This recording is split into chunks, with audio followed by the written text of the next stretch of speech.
साल था 1973। कैंसस शहर में बहुत सारे लोग गुमशुदा हो गए थे जिनका पुलिस को कुछ भी पता नहीं चल रहा था। पुलिस उन लोगों को ढूंढ ढूंढ कर परेशान हो गई थी क्योंकि वो लोग काफी बड़े लोग थे जो कि खासकर व्यापारी हुआ करते थे, लेकिन वो कहां गायब हो गए पुलिस को कुछ भी पता नहीं चला।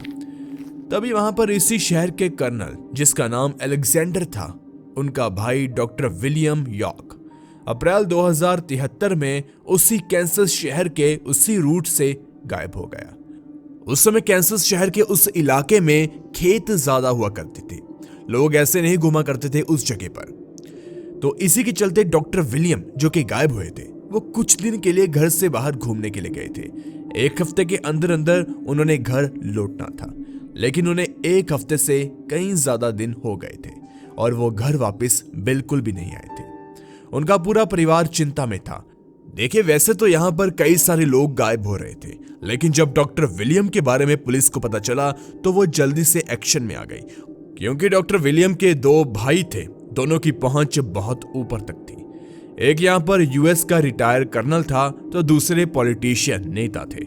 उन दोनों ने कहा कि उनका भाई ऐसे अचानक से गायब नहीं हो सकता, इसलिए उन्होंने कुछ लोगों को साथ लेकर अपने भाई डॉक्टर विलियम को ढूंढना शुरू कर दिया।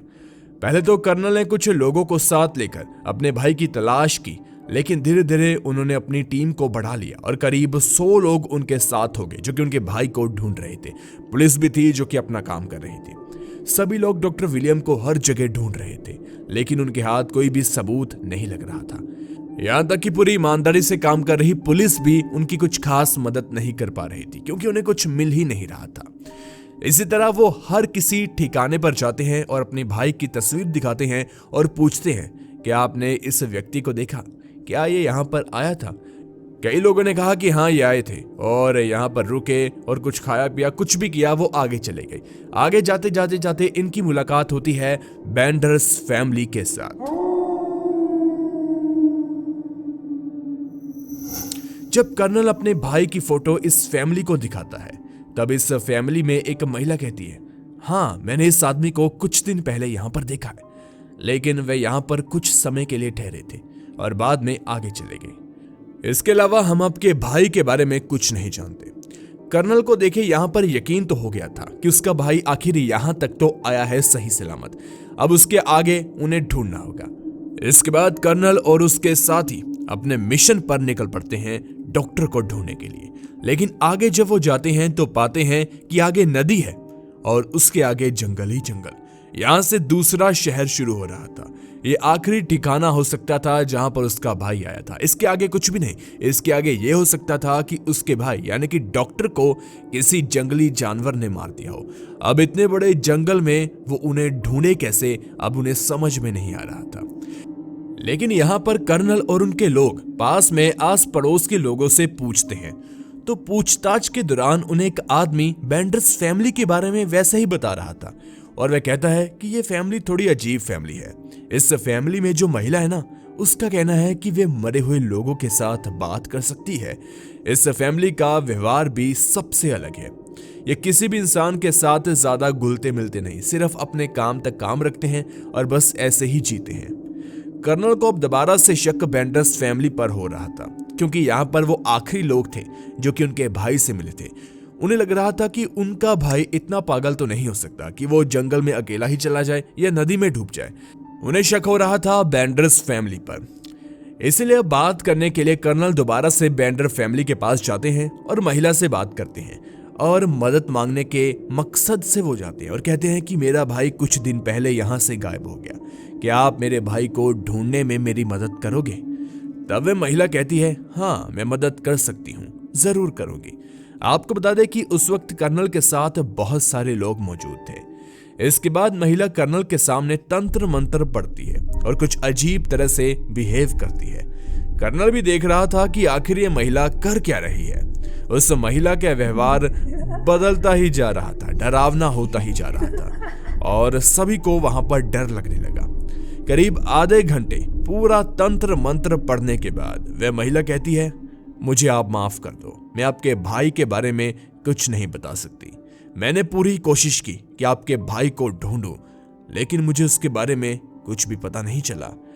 यह सब सुनने के बाद कर्नल और उसके साथी अपनी तलाशी को जारी रखते हैं, लेकिन यहां पर पुलिस भी कर्नल को बताती है कि कैंसस के अलावा किसी भी शहर में किसी और इलाके में उनके भाई को डॉक्टर विलियम को नहीं देखा गया। मतलब कि वो आए तो इसी इलाके में थे। यहां पर तीसरी बार कर्नल को बेंडर्स फैमिली पर शक होता है। वो फिर से वहां पर जाते हैं, लेकिन इस बार वो करते क्या हैं कि 4 मेंबर थे उनके परिवार में, चारों से अलग अलग बात करते हैं और उनके भाई के बारे में पूछने की कोशिश करते हैं प्यार से। लेकिन यहां पर वो एक चीज को नोटिस करते हैं कि इस फैमिली के चारों मेंबर थे और चारों के बयान आपस में मिल नहीं रहे थे। पति का यहां पर कहना था कि डॉक्टर विलियम, जो कि हमारे होटल में खाना खाने के लिए सुबह आए थे और खाना खाकर चले गए, जबकि पत्नी कह रही थी कि डॉक्टर विलियम शाम के वक्त आए थे और रात यहीं पर रुके। इस प्रकार से हर किसी का अपना अपना कहना था, लेकिन यहां पर शक बढ़ता जा रहा था कर्नल का इस फैमिली के ऊपर। इस दौरान कर्नल के साथियों ने कहा क्यों ना हम इस फैमिली को उठाकर यहां से ले जाएं और एक सख्ती से पूछें, तब ये सच बता देंगे कि आखिर यहां पर क्या हुआ था। लेकिन कर्नल यहां पर असूलों वाला इंसान था। उसने कहा कि इस फैमिली के खिलाफ हमारे पास कुछ खास पुख्ता सबूत नहीं है। पहले सबूत ढूंढे जाएंगे, फिर इस फैमिली को उठाया जाएगा। इसलिए वो सबूत इकट्ठा करने के लिए यहां से आगे पीछे हो जाते हैं, क्योंकि उन्हें डर भी था कि अगर इनको शक हो गया कि हम इनके खिलाफ सबूत इकट्ठा कर रहे हैं तो बड़ी दिक्कत हो सकती है। क्योंकि इन्वेस्टिगेशन का सबसे बड़ा रूल होता है कि जिसके ऊपर हो रही हो उसे पता नहीं चलना चाहिए। यहाँ पर कर्नल और उनकी टीम 1 हफ्ते में लोगों से बात करती है और कुछ सबूत इकट्ठा करने की कोशिश करती है, लेकिन अंत में उन्हें कुछ लोग मिलते हैं जो कि ये कह रहे थे कि हमने आपके भाई को इनके यहाँ जाते हुए ही देखा। तो इसी के बेस पर, इसी को मद्देनजर रखते हुए उन्होंने ये सोचा कि हम यहाँ पर इन्वेस्टिगेशन इनके ऊपर कानूनी रूप से शुरू करवा सकते हैं पुलिस को कहकर, और उनको उठाकर जेल में बंद करेंगे, सख्ती से पूछेंगे। तो करीब 1 हफ्ते बाद कर्नल और उनके साथी दोबारा से कैंसस शहर में जाते हैं। तभी आस पड़ोस में उन्हें पता चलता है कि पिछले कुछ दिनों से इस फैमिली का कोई भी मेंबर देखा नहीं गया और इनका होटल भी, जो छोटा सा होटल था, वो भी बंद है कुछ दिनों से। कर्नल को लगा कि इस फैमिली के लोग कहीं भाग तो नहीं गए, इसलिए कर्नल और उनके साथी फटाफट से उनके घर जाते हैं। जैसे ही वे उनके घर के अंदर जाते हैं, तब उनके घर के अंदर से अजीब तरह की बदबू आ रही थी। घर के अंदर कोई भी नहीं था, पूरा घर गंदा, खाली, चारों दीवारों पर खून ही खून। खून के निशान देखने के बाद कर्नल भी काफी घबरा जाते हैं। उनकी पूरी टीम, उनके साथी भी डर रहे थे कि इस घर में आखिर हो क्या रहा था। इसके बाद एक बड़ी अजीब बात होती है। यहां पर घर के अंदर सिर्फ एक कमरा, बाहर से मकान बहुत बड़ा। तो कर्नल को लगा कि शायद कुछ गड़बड़ है। उन्होंने दीवारों को अच्छे से चेक किया, तभी उन्हें पता चलता है कि दीवार के पीछे एक और गुप्त कमरा मौजूद है। कमरे के अंदर कमरा। अब पूरी टीम उस कमरे के अंदर जाती है। ये कमरा और भी गंदा और बदबूदार, हर जगह खून के निशान, पैरों में खून बिछा हुआ। बेंडर्स फैमिली का एक भी आदमी नजर कहीं पर भी नहीं आ रहा था। वह सभी घर छोड़कर भाग गए थे। इसके बाद कर्नल और उसके साथी लोकल पुलिस को फोन लगाते हैं और पुलिस भी वहां पर फटाफट से आ जाती है।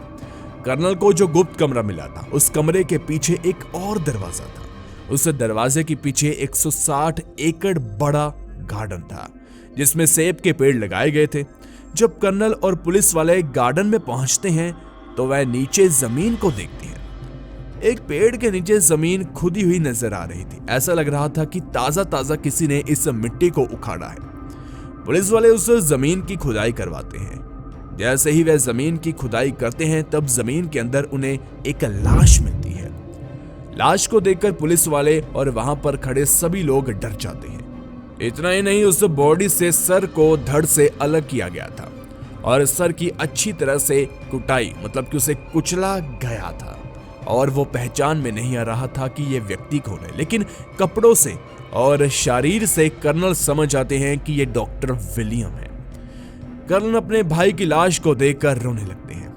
कर्नल गुस्से में लाल पीला हो जाता है। अब कर्नल को इंतजार था बस उस फैमिली का, कि वो फैमिली मिल जाए और वो भी उन्हें ऐसी ही गंदी मौत मारे। इसके बाद पुलिस को लगा कि इस पूरे गार्डन की अच्छे से खुदाई की जाए। जब पुलिस इस गार्डन की खुदाई करती है तो गार्डन से 1-2 नहीं बल्कि पूरी 10 लाशें पुलिस को मिलती है और इनमें से सिर्फ एक ही लाश थी जिसका सर उसकी बॉडी के साथ था। बाकी सभी लाशों का सर बॉडी से अलग किया गया था। धीरे धीरे वहां पर भीड़ इकट्ठी हो जाती है। तभी आस पड़ोस के एक आदमी ने इस बेंडर्स फैमिली की पूरी कहानी और आखिर वो कैंसस शहर में कैसे आए, कैसे वो शुरुआती दिनों में रहा करते थे, ये पुलिस और कर्नल को बैठकर बताई। कहानी शुरू होती है कुछ इस प्रकार से। आदमी कहता है कि 1870 के बाद बहुत सारे यूरोप के लोग अमेरिका आकर बस गए। इनमें से एक फैमिली थी जो कि जर्मनी की रहने वाली थी और वे फैमिली भी यहां आकर बस गए। फैमिली का नाम था बेंडर्स फैमिली। ये फैमिली एक बिजनेस फैमिली थी और अमेरिका आकर इन्होंने करीब 160 एकड़ बड़ी जमीन खरीदी और एक छोटा सा घर बना लिया। पीछे जो बाकी जमीन थी उससे गार्डन बना लिया।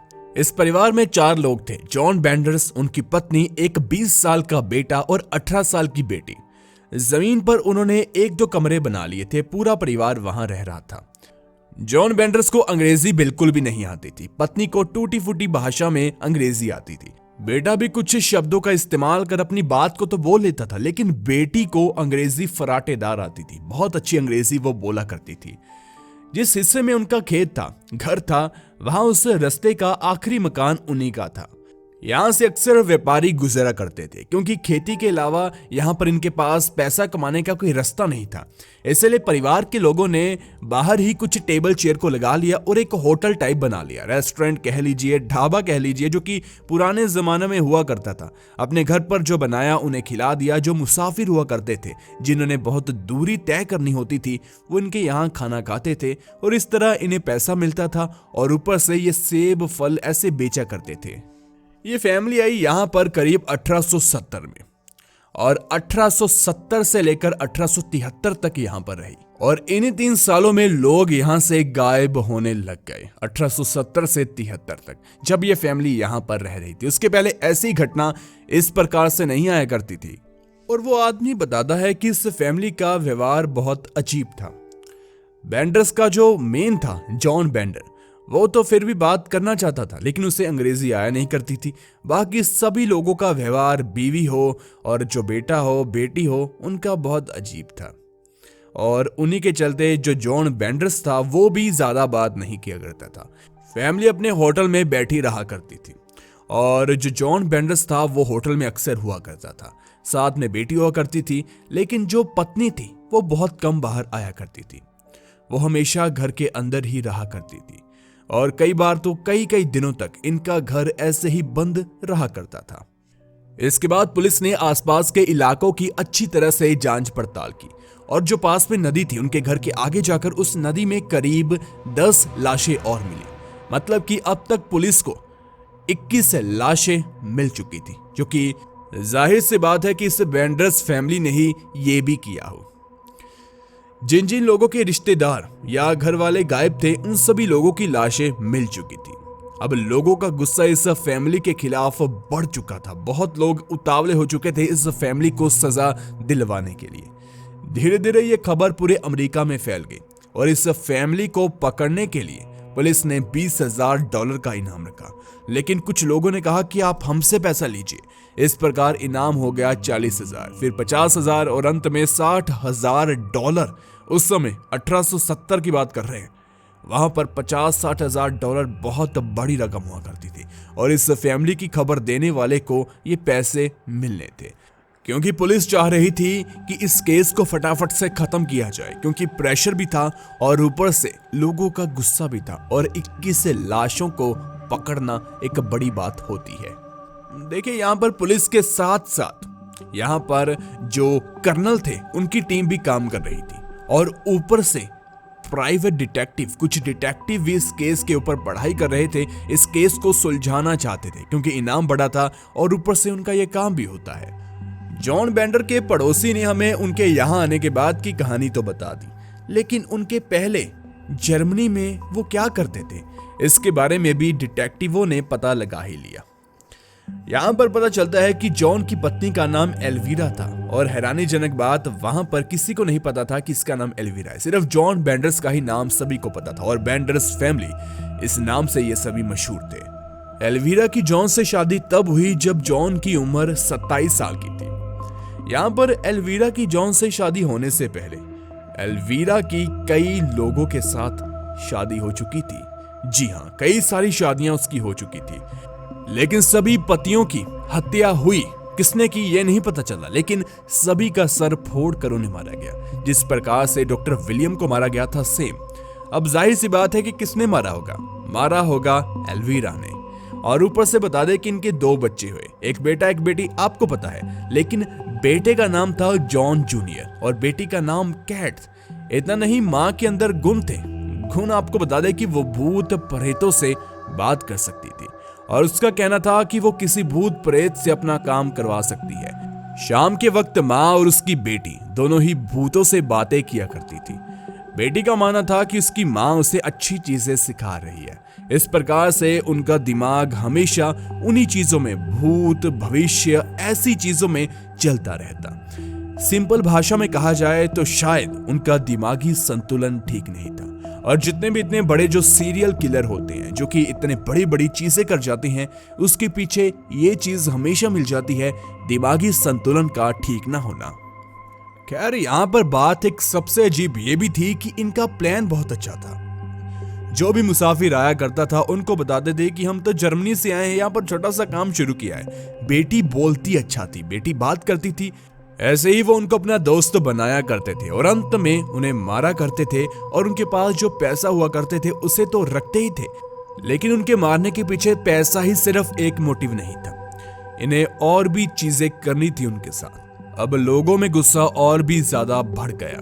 पुलिस ने बहुत कोशिश की, लेकिन ये पूरे अमेरिका में कहीं भी नहीं मिल रहे थे। पुलिस को लगा कि शायद ये जर्मनी में चले गए, लेकिन फिर बात ये हो गई कि लोगों का गुस्सा बढ़ गया। और जिस व्यक्ति ने पूरी कहानी बताई थी कि ये कैसे आदमी है, कैसे यहाँ रहा करते थे, जो कि उनका पड़ोसी था, गुस्से में आकर लोगों ने उसे ही मार दिया। खैर, यहाँ पर ये मिले कभी नहीं। अब तक तो ये मर भी चुके होंगे। तो इस प्रकार से अमेरिका के इतिहास की एक ऐसी कहानी जो कि इतने ज्यादा लोगों के सुलझाने पर भी नहीं सुलझी। आशा करते हैं कि आपको ये कहानी पसंद आई होगी। धन्यवाद।